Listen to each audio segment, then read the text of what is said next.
from out of town, the word city liquidators might conjure visions of strange saucer men annihilating entire towns with outer space weaponry.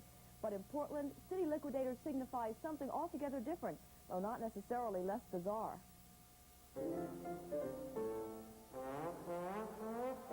The atmosphere in the City Liquidators store at 3rd and Southeast Belmont is about what you would expect if the Howard Hughes estate held a garage sale.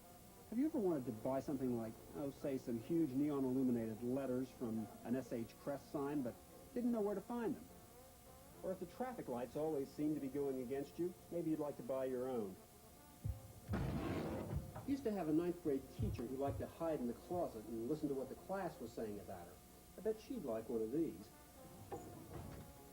Or how about a chair for a cut-rate barber or a painless dentist who's just going into practice?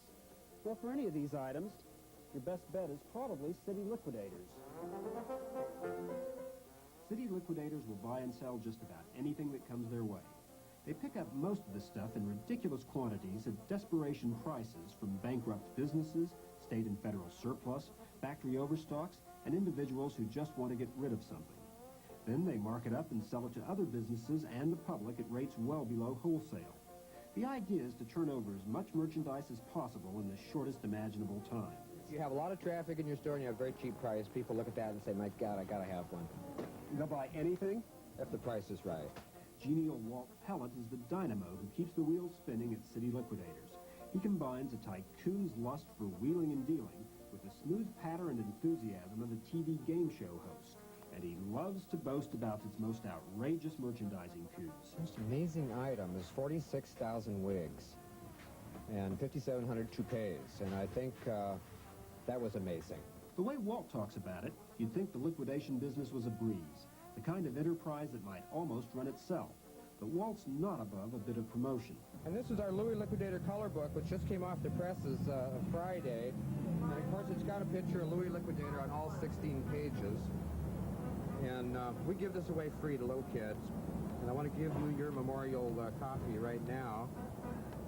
Happiness is a fast buck. We're one of the few that admit it. Running City Liquidators also requires a dedicated sales staff, working the phones and stopping customers in the aisles.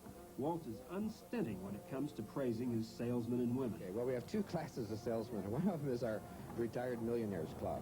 And these are guys that are about 60 years old, younger or older, in that area. And they've been, some of them in business. One of them owns a couple of A&W root beer stores. And they work mostly for the fun of it. Then we have our Wonder Women. We used to have a department store, not a department store, a clothing store downtown. And my daughters all ran that thing at one time or another. And one day I said, why are they wasting their time down there on 4th Avenue when they can come down here? Instead of, you know, the total store selling 500 a day, these girls can sell 2,000 to 3,000 each. Walt's absolutely right. It takes a special breed of salesmen to move hundreds of thousands of binders. This is probably the largest, the biggest item that we've ever bought. A large national company had 865,000 assorted 3-ring binders for sale. And 865,000? 8 in 6 national warehouses around the country. How could you ever hope to get rid of that number of... I mean, if this company couldn't get rid of them, how can you do it? Well, we have salesmen. Unlike other captains of industry who supervise their empires from wood-paneled offices, Walt Pellet never hesitates to put himself into the day-to-day fray on the sales floor. Watching Walt, in fact, may be the most fun you can have at City Liquidators. Now listen, how many of those can you buy today? How many? I don't know. Because one is definitely not enough. How many kids you got home? 2 daughters. You got 2 daughters? Mm-hmm. Okay, well, I'd get at least 3 each because they're going to fight over the colors. Green right? one, orange one? Yeah, but especially this kind. No, yeah. Oh, get that one right there. Yeah. See, because when you come in after skiing, see that? Your hair won't be a mess anymore. It'll be lovely. Oh, look at this one. And they're only a buck. $1. Right here, we have a live one. Write him up. You don't want to put it down there, do you? Sure, I don't care. Somebody else will buy it. All right, that's 19 bucks, okay? Appreciate it. See, it's first time customer. So how can I pay for this? Can I pay for this with MasterCard? You can pay cash, check, or hostages. But if you have cash, we've got to have very good ID. Okay.